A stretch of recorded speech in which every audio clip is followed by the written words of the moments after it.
If they have a condo or a house, do they own it or are they renting? And what about their car? Do they have any other property? What's the legal status of all these things? An attorney is going to be a great member of your team, and we've had to go to the attorney for various other reasons pertinent to our situation. It's great when you've got that attorney who knows your situation already and is there to help you. There are attorneys in this area because we have a high percentage of elderly people. There is a branch of law called elder law. If your person does not already have a personal attorney, I would strongly advise trying to find an attorney who specializes in elder law. They're going to know about issues that you have never thought of, and you will need help with those things. That's a good resource. Absolutely. And it's peace of mind. Mm. Of course, you're going to want to talk about doctors. If your person already has doctors, you're going to want to become familiar with them and have them become familiar with you. When I first got here, both of my parents were going to somebody as a GP, and he had them on numerous prescriptions. To make a long story short, I did some research. I had him do more testing on my parents about the prescriptions, and it turned out my mother was able to go on 0 prescriptions, and my father is on 1. Wow. I also found out that instead of being a GP, he was actually a lung specialist. Neither of my parents had lung problems.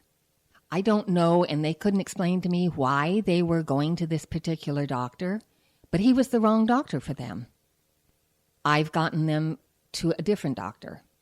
And also, over time, they've needed some specialty doctors, skin cancer doctors, cardiologists,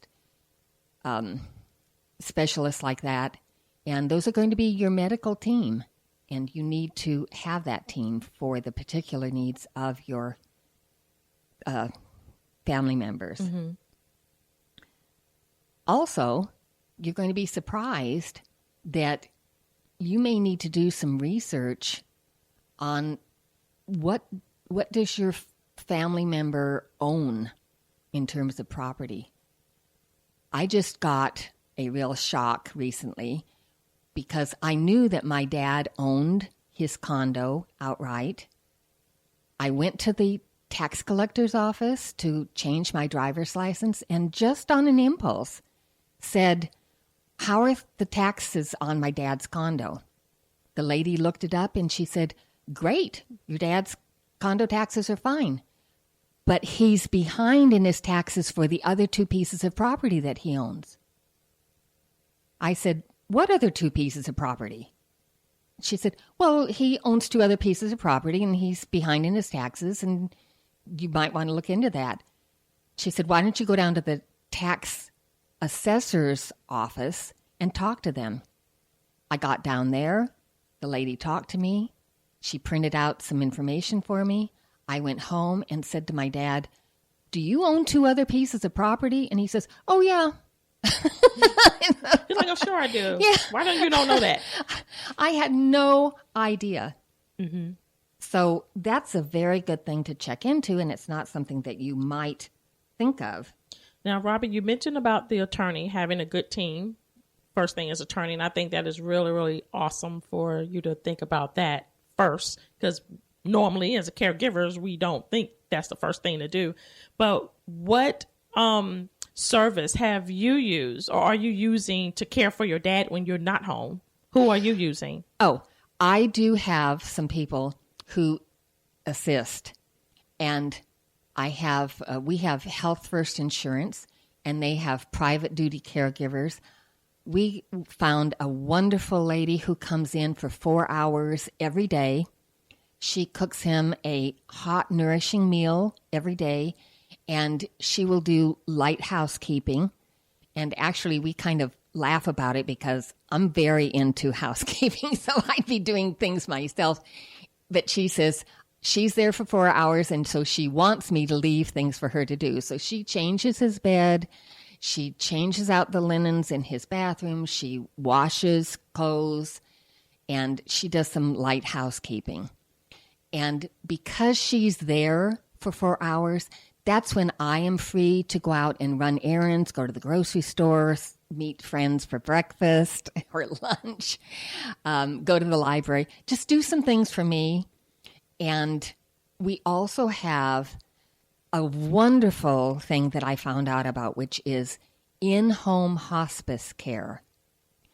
We got involved with that after I read about it in a magazine, and we got signed up for that. So from that, my dad has a whole team of people who come to help out with him. Every day he has somebody who shows up and helps him take his shower and helps him get dressed in the morning.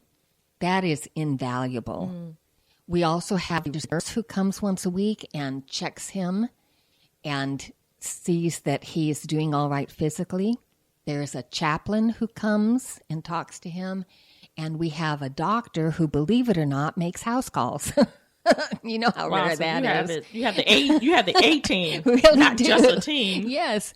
And it's been surprising to me how few people know that this is available.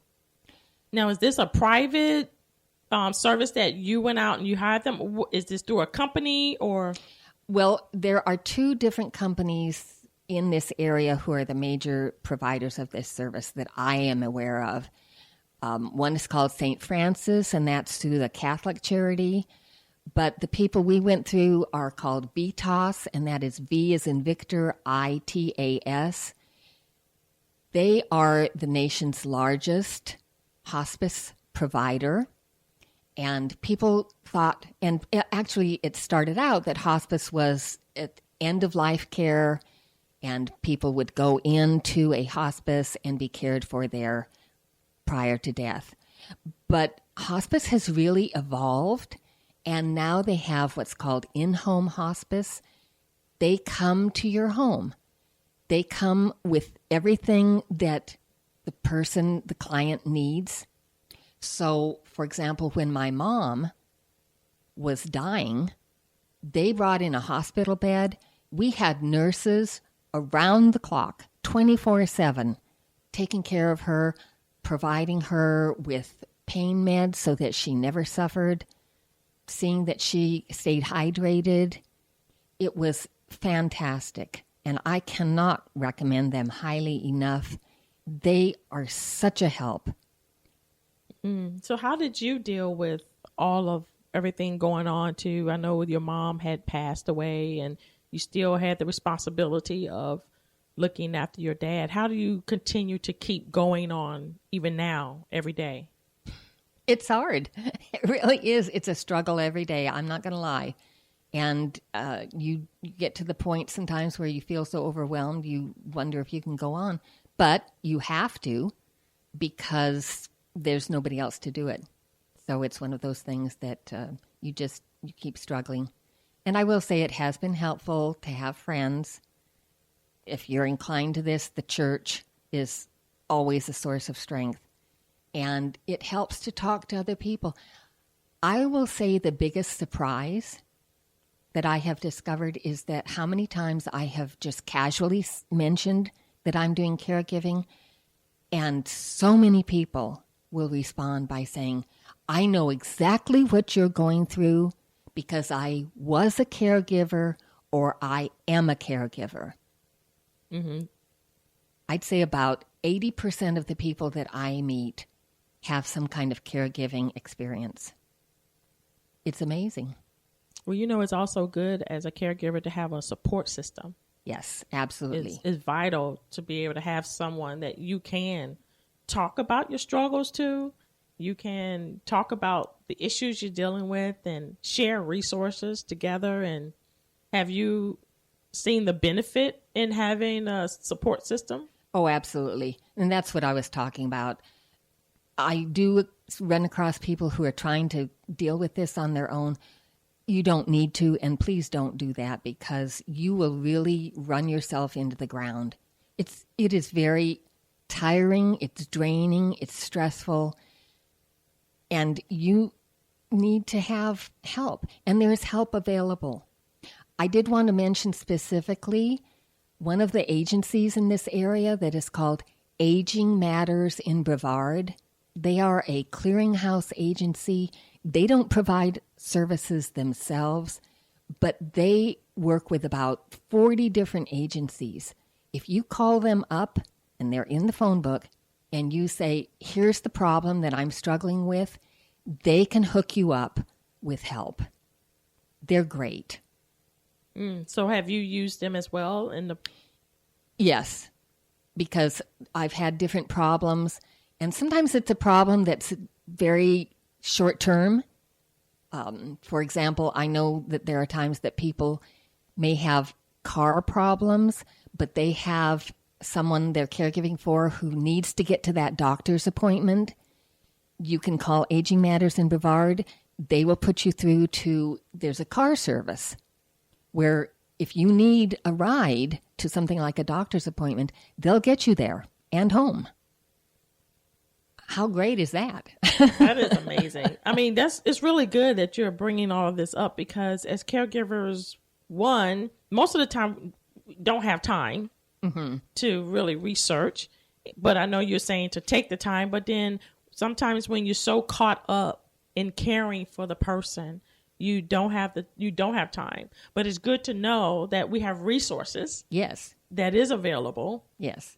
And is there anything else that you would like to share with our listeners? I would like to give a plug for the libraries, because they have so many resources available. When you're a caregiver, not only do they have the books that you can do research in, but every library has programs that they have available for you. Many of them have exercise programs. You need to stay in good shape yourself. They have movies. They have classes. This has been a great resource for me to just get me out of the house, and a lot of these things go on during the day.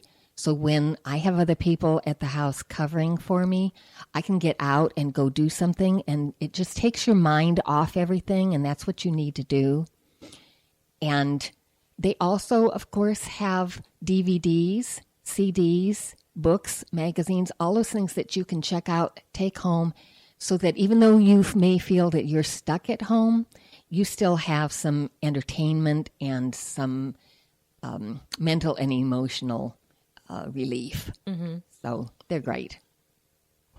Well, we're living in a society where a lot of us are we find ourselves taking care of a lot of people. Yes. Whether they are sick or maybe on the verge of being sick or whatever, for whatever reason.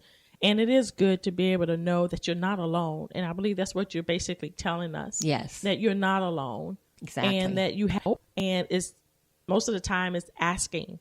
Yes. Yes, that's been the key, because when you start off and you're in this situation, you're just looking around going, what do I do? Where is help? How do I find someone? And I did that at first. I was looking through the phone book. I was desperately looking in the back of books, trying to find organizations.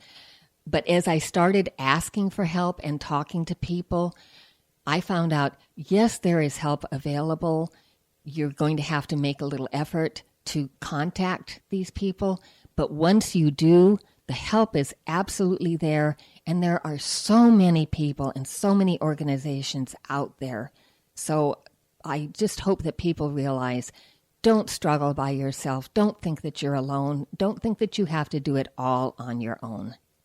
Well, thank you, Robin, for coming out and sharing with us. And we know that you have definitely given us a lot of resources and a lot of things to think about as well. So we appreciate you coming out. You're welcome. And thank you, listeners, for listening to Live with Necee. I am your host, Opal Bailey. God bless.